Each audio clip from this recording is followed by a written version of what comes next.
በገንዘብ አስተዋጽኦ ስናየው ቦንድ በመግዛት በቀጥታ ድጋፍ በማድረግ በ8100 ባጭር መልእክት መጠነኛ ገንዘቦች ትናንሽ ገንዘቦች በመላክ መዋጮዎች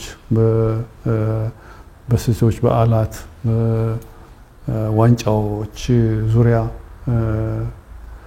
በባንዲራ ዙሪያ በእንደዚህ የመሳሰሉ ነገሮች ያደረገው አስተዋጽኦ እስካሁን ድረስ ስናየው ወደ 21.6 ቢሊዮን ብር ማዋጣት ችለዋል።